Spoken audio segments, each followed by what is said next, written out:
हाल ही में दोस्तों मार्च में सुप्रीम कोर्ट ने इतने डिसीजन दिया, कम से कम 5 या 6 ऐसे जजमेंट आए जो पूरे पतियों के खिलाफ है। उसके बाद हर पति का रिएक्शन बहुत गलत आ रहा है, कमेंट में भी काफ़ी गलत आता है, कमेंट में पढ़ता रहता हूं सभी।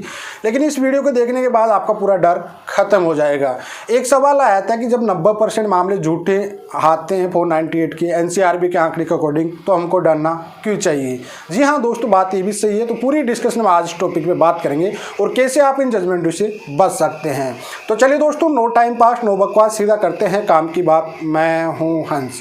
सेकंड बात दोस्तों, कमेंट में नंबर ना छोड़िए। अगर आप मुझसे ही बात करना चाहते हो, डिस्कशन में पूरी डिटेल होती है, कैंसिलेशन फीस जमा करके आप बात कर सकते हो। देखिए दोस्तों, सबसे पहले उसी सवाल को लेता हूं जो कमेंट में आया था कि जब 90% मामले झूठे हैं तो फिर हमको क्यों डरना चाहिए। बात 101% सही है दोस्तों। और एक बात मैं हमेशा आपको कहता रहता हूं कि 10% की डेट पे 10 या 15-20% महिलाएं आज भी दुखी है। और जो जजमेंट आ रहे हैं दोस्तों, वो 10 या 20% जो महिलाएं दुखी है उनके फेवर में आ रहे हैं, जबकि नहीं कि जो 90% जो मामले 80-90% झूठे करने वाली है उनके फेवर के कोई डिसीजन नहीं है दोस्तों। ये जब आपने इस प्रकार की कोई घटना की नहीं है किसी भी प्रकार से, तो आपको डरना क्यों चाहिए दोस्तों। यहाँ पे सुप्रीम कोर्ट से पहले ये जो ऑर्डर आते हैं, जो पहले डिस्ट्रिक्ट कोर्ट में जाते हैं, फिर हाई कोर्ट में, फिर जाते हैं सुप्रीम कोर्ट के पास। जी हाँ दोस्तों, मामले 2 अग्रिम जमानत के आए। मैं समझाता हूँ आपको। दोनों अग्रिम जमानत पे मैं डिसाइड करता हूँ आपको दोस्तों कि दोनों में बुरी तरह से मारपीट की गई है। ठीक है, जब पुलिस वाले ने एफआईआर दर्ज की तो उसके पास सबूत होंगे। सुप्रीम कोर्ट में जाते हैं तो सबूत के साथ जाते हैं दोस्तों। ऐसा नहीं कि महिला ने आरोप लगा दिया और उसको बाहर वहाँ पे पति के पक्ष में सुना दिया। नहीं, आज की डेट पे भी कहीं ना कहीं महिला परेशान है, दुखी है। ये मत सोचे कि हर महिला गलत है। तो यहाँ पे जो महिलाएं सच में परेशान है उनके फेवर के डिसीजन है ये। 90% जो मामले NCRB के आंकड़े बताता है, 85%, 70, 80, 90 हर साल के चेंज होते रहते हैं। तो उन जो झूठे मामले उनके फेवर के एक भी डिसीजन नहीं है। जो वाकई रियल में परेशान महिला है, जो वाकई पति प्रताड़ित करते हैं, उन महिलाओं को नज़र में रखते हुए सुप्रीम कोर्ट ये जजमेंट दे रहे हैं। अब इनको गलत महिलाएं कभी फायदा नहीं उठा सकती। क्यों? क्योंकि इसमें सबूत चाहिए, और जिन महिलाओं के साथ सबूत थे उन महिलाओं के पक्ष में ही ये डिसीजन गए हैं।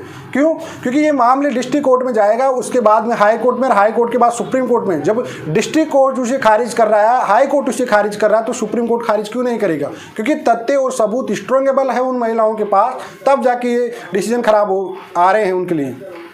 तो दोस्तों, आपको डरना नहीं है, क्योंकि आपका जब मामला इस तरह का है ही नहीं, आपने किसी भी प्रकार से कोई मारपीट नहीं की है, तो आपको इन जजमेंट को कैसे यूज कर सकती है। भाई, जजमेंट को हम यूज तब करते हैं जब वो सिमिलरी होता है, उसके सबूत होते हैं, सब कुछ होते हैं, तब जाके उसको अपन यूज कर पाते हैं। तो फिर आपने ऐसा कुछ घटना की नहीं है तो आपको डरना नहीं चाहिए। समझने की कोशिश किया करो दोस्तों कि महिलाएं, ऐसा नहीं कि पुरुष ही प्रताड़ित है, लेकिन आज भी 20%, 25% महिलाएं परेशान है, और ऐसे डिसीजन आना भी चाहिए, क्योंकि कहीं जगह महिलाएं काफ़ी परेशान रहती है। भाई 80-90% महिलाएं होती है जो अगर इनको यूज भी करेगी तो उनके पास सबूत होना जरूरी है। बिना सबूत के कोई जजमेंट यूज नहीं होते हैं। सिमिलरी बेस पे अगर कोई केस बनता है तब जाके अपन उसे यूज करते हैं, तो उससे आपको डरना है ही नहीं। जब NCRB के आंकड़े इतने हैं, आपने कोई क्राइम किया नहीं, 1 साल 2 साल से आपकी पत्नी रही नहीं, आपने कोई प्रताड़ना नहीं की है, तो फिर क्या जजमेंट लगाने से यूज हो जाएगा? नहीं, सबूत देने पड़ेंगे दोस्तों। और जिन्होंने ये डिसीजन निकले, इन पे सबूत मिले हैं सुप्रीम कोर्ट को, तब जाके डिसीजन दिया गया दोस्तों। ठीक है, क्यों? क्योंकि आप ये मत सोचिए कि डायरेक्टली सुप्रीम कोर्ट में मैटर पहुंच गया। नहीं, उससे पहले वो डिस्ट्रिक्ट कोर्ट, सेशन कोर्ट, उसके बाद हाई कोर्ट, उसके बाद सुप्रीम कोर्ट जा रहा। जब हर जगह से उसको खारिज किया जा रहा तो सुप्रीम कोर्ट की खारिज नहीं करेगा, क्योंकि अगर उसके पास सबूत नहीं होती तो ये मामला डिस्ट्रिक्ट कोर्ट, सेक्शन न्यायालय में खत्म हो जाता, हाई कोर्ट में जाके 90-100% खत्म हो जाता। लेकिन उनके पास स्ट्रॉन्गेबल सबूत है, इस वजह से मामले सुप्रीम कोर्ट में जा रहे हैं। और कहीं ना कहीं महिला आज भी परेशान है। इस चीज़ को ये दर्शा रहा है सुप्रीम कोर्ट की जजमेंट कि आज भी महिला कहीं ना कहीं परेशान हो रही है।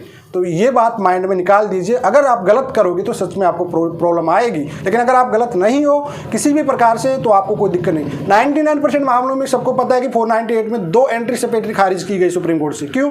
आपको पता है कि 498 में एंट्री सेपेटरी बेल की कोई ज़्यादा वैल्यूएशन नहीं है। जब आपने कोई क्राइम नहीं किया है तो आपको 41A का नोटिस दिया जाएगा। ठीक है, लेकिन अगर आपने क्राइम कर दिया, मैंने कहीं पर बोला हूँ, अगर क्राइम की हो तो जेल की हवा खा लीजिए भैया। लेकिन आपका तभी एंट्री सेपेटरी खारिज होती है जब आपने कोई क्राइम किया हो।